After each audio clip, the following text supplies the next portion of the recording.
당신은 미쳤어. 진작에 병원에 가게 했어야 했는데? 뭐? 미치게 만든 게 누군데 이게 다 당신 때문이야. 당신이 자신만 잘했어도 이런 일 없었어. 왜 나를 자꾸 나쁜 놈으로 만드는 거야? 당신은 여기 들어가서 반성해. 70대 부부가 물건을 집어던지며 요란하게 싸우는 소리가 들렸습니다. 밤늦게 들려오는 굉음에 이웃들이 하나둘 잠에서 깼습니다. 이런 추잡한 여편네. 딴 놈 만나고 다니는 걸 누가 모를 줄 알고. 문 열어. 도대체 무슨 소리를 하는 거야? 누가 딴 사람을 만났다는 거야? 내 나이 70에? 쾅 문을 두드리는 아내를 외면하며 할아버지는 콧방귀를 뀌었습니다. 누가 신고를 했는지 삐뽀삐뽀 멀리서 들려오는 경찰차 소리를 들으며 김성리 할머니는 문고리를 쥐고 눈물을 흘렸습니다. 이렇게 살아온 세월이 몇십 년인지 이제는 싸우기도 지쳤습니다.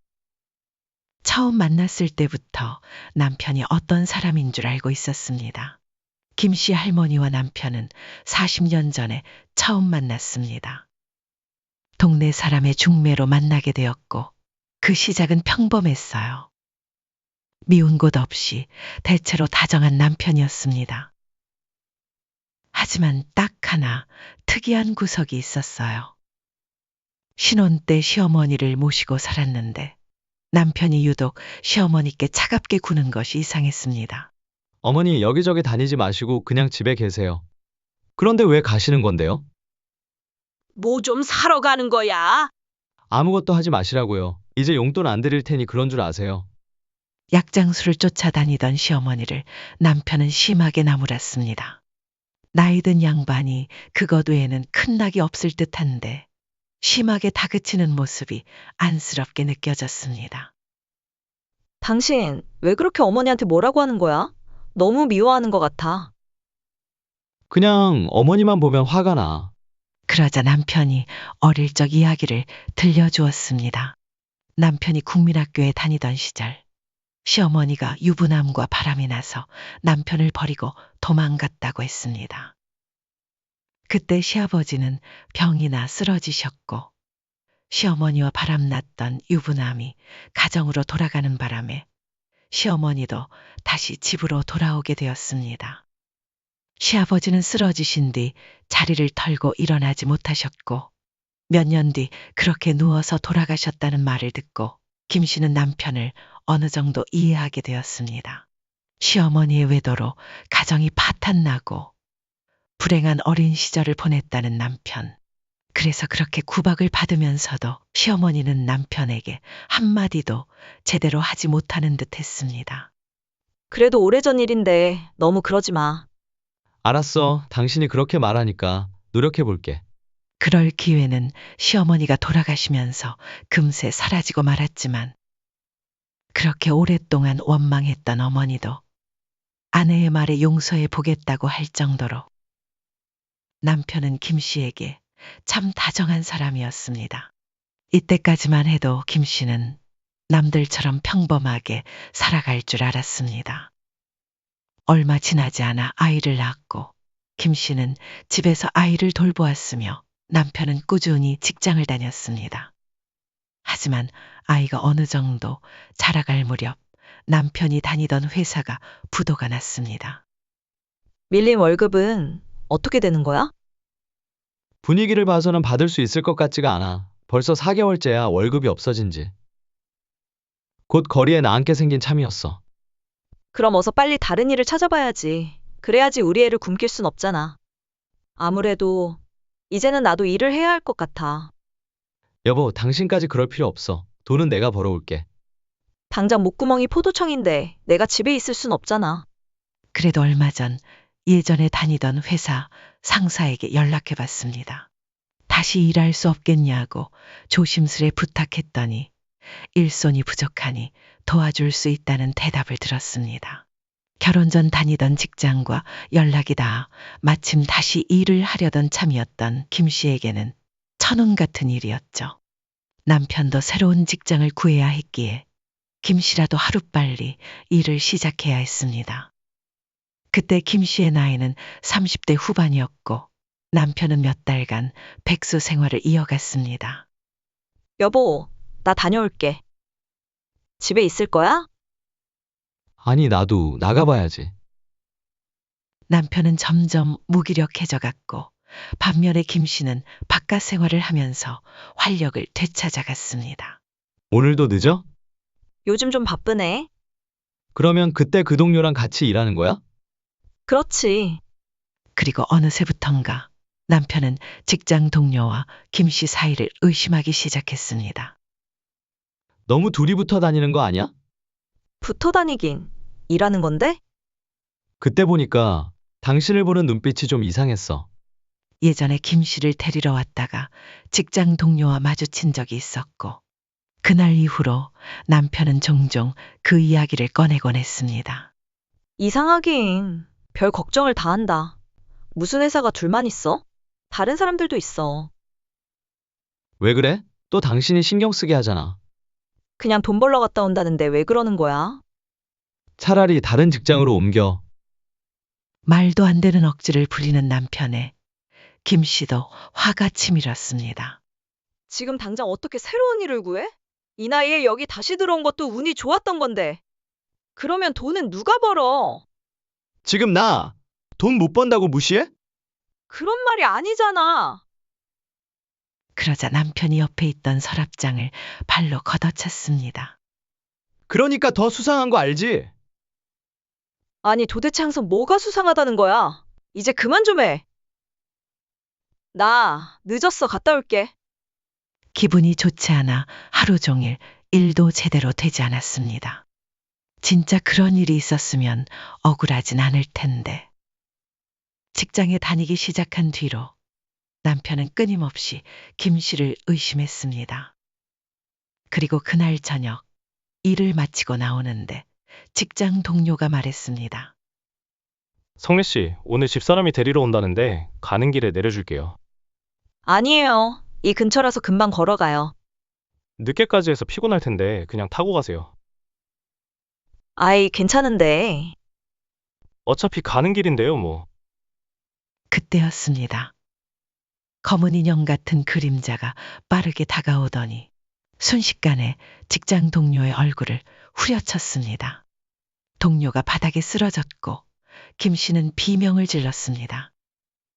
너 이 자식, 남의 마누라한테 죽을래? 어? 그러며 발길질을 퍼붓던 사람의 얼굴을 보니 다름 아닌 김 씨의 남편이었습니다. 여보, 이게 무슨 짓이야? 무슨 짓? 그러는 당신은 무슨 짓이야? 왜 다른 남자 차를 얻어 타려고 해? 해벌쭉 웃으면서. 그러면서도 그는 폭력을 멈추지 않았습니다. 여보, 제발 그만해. 사람 죽겠어. 내가 저기 뒤에서 다 들었어. 건물 기둥 뒤에서. 남편은 손가락으로 기둥을 가리키며 소리쳤습니다. 둘이 분위기 좋던데? 언제부터 그런 사이였던 거야? 역시 내 말이 맞지? 이놈을 내가 요절을 내버릴 거야. 엎어진 채 반항조차 못하던 동료는 이미 얼굴이 피범벅이 되어 있었고 때마침 건물에서 나오던 다른 직원이 남편을 뒤에서 붙잡아 말렸습니다. 이분 아내가 와서 태워주겠다고 한 거야. 무슨 짓을 한 거야 도대체? 그렇게 동료는 구급차에 실려갔고 남편은 경찰서로 끌려갔습니다. 다행히 피해자가 합의를 해주어 철창 신세는 면했지만 김 씨는 그날로 직장에서 잘렸고 합의금을 마련하느라 오랫동안 고생해야 했습니다. 미안해, 내가 오해했어. 최소한 무슨 상황인지는 먼저 물어봤어야 했는데. 어떻게 사람이 주먹부터 나가? 김 씨는 남편의 말을 듣고도 분노를 억누를 수 없었습니다. 내가 그때 눈이 뒤집혔어. 차 좀 얻어 탄다고 바람을 피우는 것도 아니고 그게 그렇게 눈이 뒤집힐 일이야? 그리고 그전부터 계속 의심하고 물건도 집어던지고 폭력적으로 굴었잖아. 오늘도 아무 일 없었는데 회사까지 쫓아와서 지켜보고 있었던 거 아니야? 어떻게 그럴 수가 있어? 그리고 사람을 그 지경으로 만들어. 이렇게는 못 살겠어. 우리 이혼해. 그러자 남편이 김 씨의 바짓가랑이를 붙잡았습니다. 당신도 알잖아. 우리 어머니 때문에 우리 집이 산산조각 났었던 거. 자꾸 그때 생각이 나서 그랬나 봐. 우리 가정을 지켜야 한다는 생각에. 정신이 어떻게 됐었던 것 같아. 정말 미안해, 여보. 그래도 그렇지. 어떻게 그럴 수가 있어. 남편의 말에 김 씨도 다소 누그러진 투로 대답했습니다. 앞으로도 그런 일 없을 거라고 어떻게 장담해? 절대 그럴 일 없어. 전부 내 오해라는 거 알았어. 당신도 우리 딸을 생각해서라도 이혼 얘기는 하지 말아줘. 남편을 탓하던 김 씨도 그의 가정사를 알기에 그를 이해해 보려 노력했습니다. 또 남편 말대로 딸을 두고 성급히 이혼할 수도 없었습니다. 그래서 서글프게 말하는 남편을 더 이상 책망하지 않기로 했습니다. 그리고 김 씨와 남편 앞에 닥친 당장 해결해야 할 문제들 때문에 더 깊게 생각할 여유도 없었습니다. 먹고 사는 문제보다 중요한 것이 없으니까요. 저기 사거리에 있는 통닭집 알지? 우리 자주 사 먹는 곳. 그래. 거기 내가 어제 그 사장님이랑 얘기를 좀 하게 됐는데 말이야. 다른 사람한테 가게 넘기고 귀농할 생각이 있다고 그러더라고. 그래서 내가 밤새 생각해 봤는데 우리가 인수하면 어떨까? 둘 다 벌이가 시원치 않았고 아이는 커가니 걱정이 이만저만이 아니었습니다. 그래서 김 씨도 살짝 마음이 설렜습니다. 잘 되는 집이라 먹고 살만할 거야. 어떻게든 끌어모아서 같이 운영해보자. 그렇게 김 씨와 남편은 함께 통닭집을 하게 되었습니다. 함께 출근하고 함께 퇴근하고 함께 잠드니 그야말로 둘은 24시간 붙어 살았습니다. 그러니 이전과 같은 문제가 생길래야 생길 틈조차 없었습니다. 장사도 잘 되었고 그렇게 몇 년간은 무탈하고 행복한 생활이 이어졌습니다. 김 씨의 딸은 어느덧 중학생이 되었고 그러던 어느 날 건너편에 새 치킨집이 생기면서 김 씨 부부가 운영하는 통닭집은 점점 파리만 날리게 되었어요. 결국 김 씨가 45이 되던 해 통닭집 문을 닫게 되었습니다. 김 씨는 근처 대형마트에 계산원으로 들어가게 되었고 남편은 다행히 부동산을 하는 지인을 따라 일하게 되었습니다. 이렇게만 들으면 지금의 생활만 바뀌었을 뿐 큰 문제는 없어 보일 수 있겠지만 항상 붙어 살던 둘이 떨어지게 되며 비극은 서서히 시작되었어요. 성래 씨는 좋겠네. 네? 뭐가요? 옆 계산대 동료가 김 씨의 뒤를 가리키며 말했습니다. 뒤를 돌아보자 남편이 보였습니다.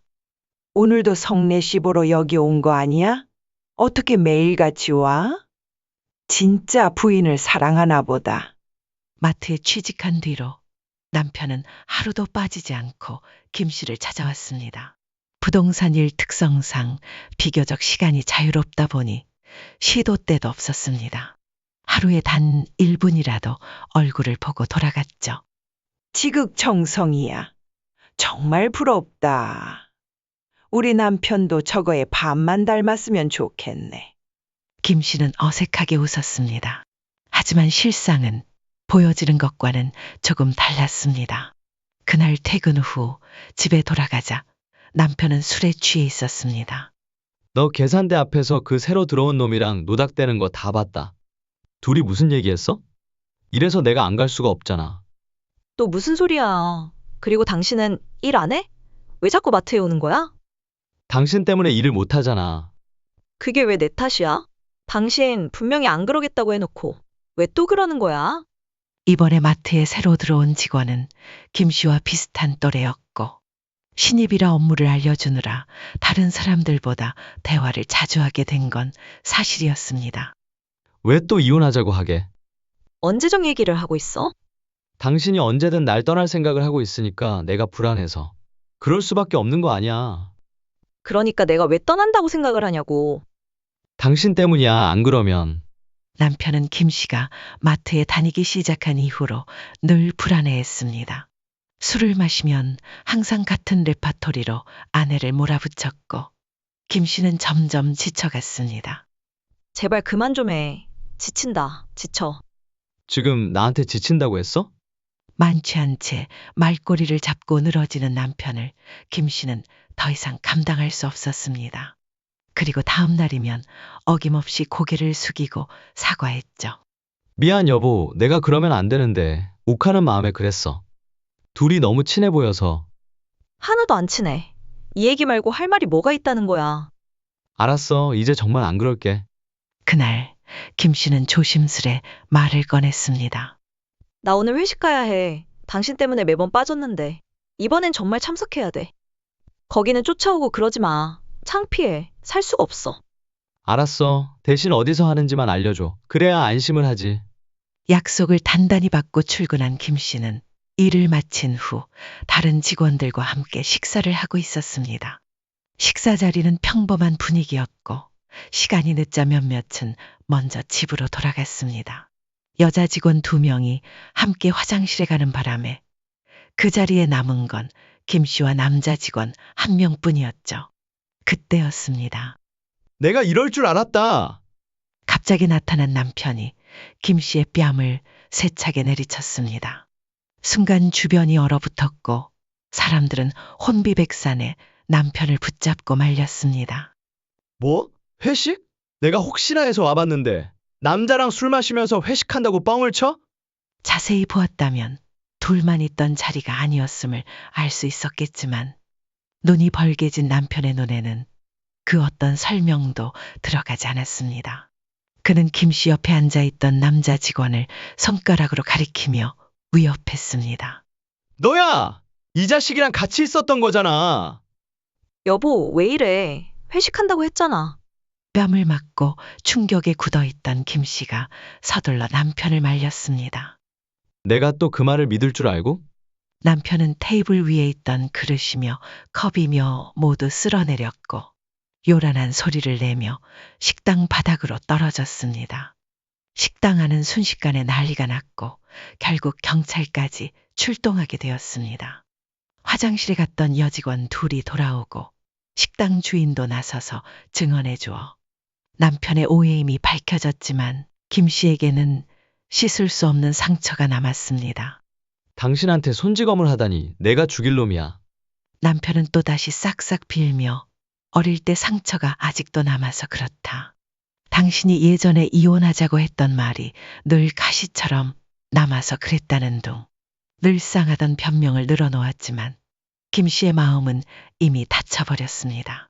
그날 김 씨는 조용히 다짐했습니다. 딸만 성인이 되면 꼭 이혼하겠다고 말이죠. 그리고 당연한 말이지만 김 씨는 다니던 마트를 그만두고 다른 마트로 옮기게 되었습니다. 그곳에서는 또 무슨 난리가 날지 몰랐기 때문에 김 씨는 오직 돈만 벌자는 마음으로 사람들과 교류도 전혀 하지 않았습니다. 그렇게 집, 마트만 왔다 갔다 하는 삶을 몇 년간 이어갔습니다. 김 씨는 신살이 되었고 딸도 어느덧 성인이 되어 있었습니다. 한동안은 별탈 없이 겉보기에 평화로운 나날이었습니다. 그날도 김 씨는 일을 마치고 집에 돌아가는 길이었습니다. 뚜벅 마이너스 조용한 밤거리를 걷는 중에 누군가의 발소리가 뒤따라왔습니다. 조금 빠르게 걸었더니 그 발소리도 빨라졌고 다시 느리게 걸으니 그 발소리도 덩달아 느려졌습니다. 식은땀이 이마를 타고 흘렀습니다. 김 씨는 그동안에도 종종 이런 기분을 느끼곤 했지만 오늘따라 차도 한 대 없고 지나가는 사람도 없어 그 소리가 유난히 크게 들렸습니다. 집까지는 10분은 더 걸어야 했고 지금 가는 골목이 워낙 우회져서 김 씨는 큰 길로 돌아가기로 했습니다. 그리고는 도망치듯 빠른 걸음으로 발걸음을 옮겼습니다. 그때였습니다. 누군가가 김 씨의 팔을 갑자기 확 잡아챘습니다.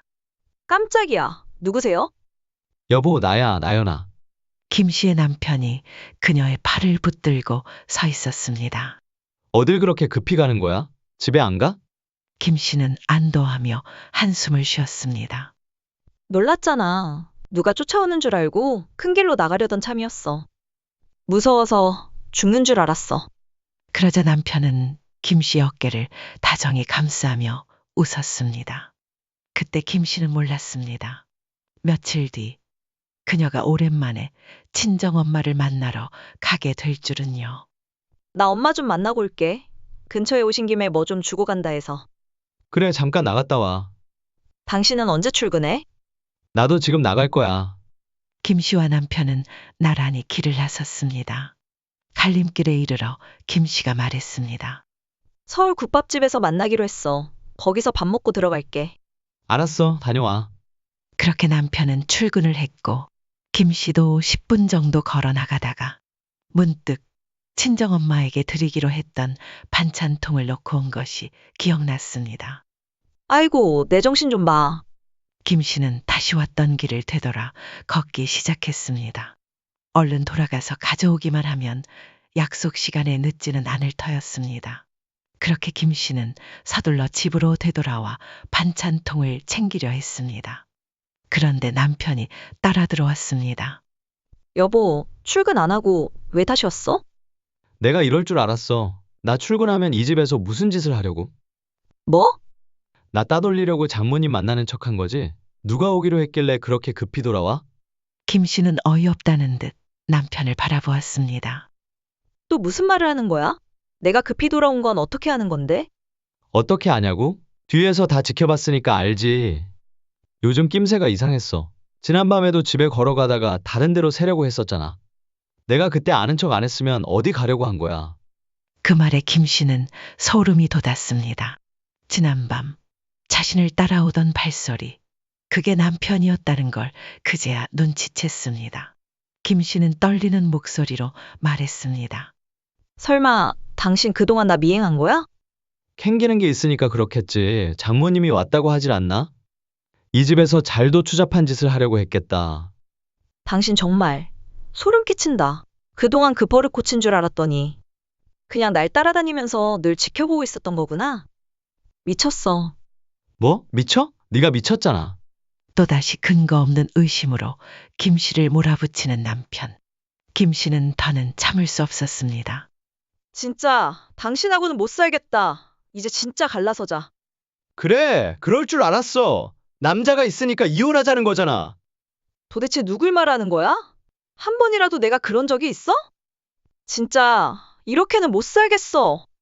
그러자 남편이 김 씨의 뺨을 내리쳤습니다. 뭐? 못 살아? 너는 할 말이 그것밖에 없어? 너는 이혼이 그렇게 쉬워? 당신 날 또 때렸어. 너는 도대체 왜 나를 의처증 취급을 해? 네가 빌미를 준 거 아니야. 네가 행동 거지만 잘했어도 내가 의심할 일이 없잖아. 뺨을 감싸고 있는 김 씨를 노려보던 남편은 참았던 분노가 또다시 폭발했는지 이번에는 집안 살림을 부수기 시작했습니다. 남편을 미친놈 취급하는 여편네가 어딨어? 당신도 당신 어머니랑 똑같아. 남편 알기를 우습게 보고 딴 남자한테 한눈이나 팔고. 김 씨는 멍하니 정신이 빠져나간 사람처럼 남편을 바라보았습니다. 자신이 도대체 뭘 잘못했길래 이런 취급을 받으며 살아야 하는지 알 수가 없었습니다.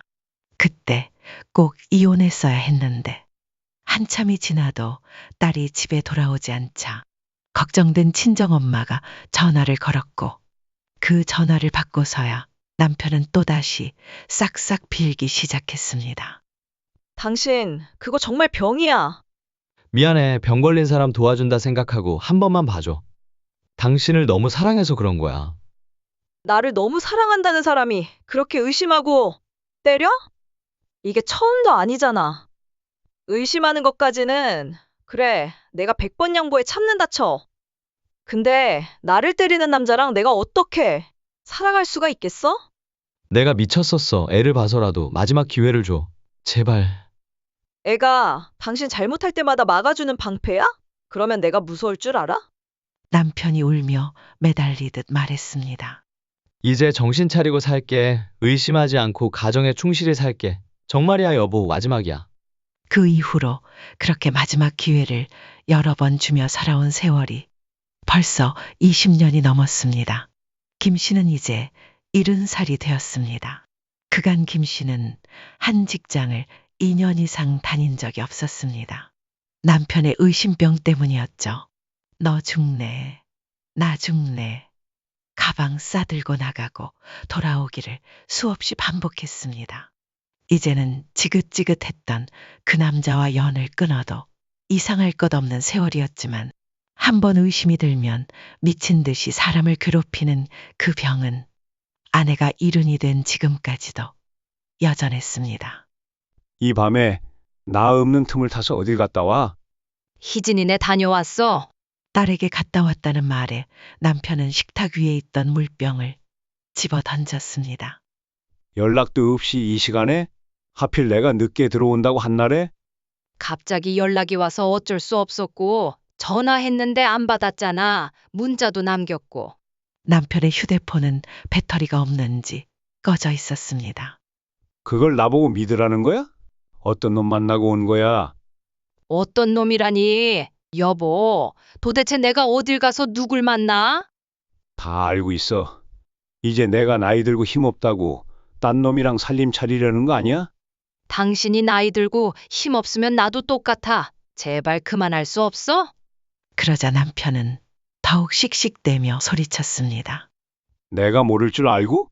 말은 그렇게 하면서 평생 나 몰래 뒤로 호박씨 까고 살았잖아. 당신 일 마치고 술 많이 먹지 말랬잖아. 지금 당신 술 취해서 이러는 거야. 그래, 술 취해서 그렇다고 치자. 근데 끝까지 잘못은 인정을 안 하고 내 탓만 해?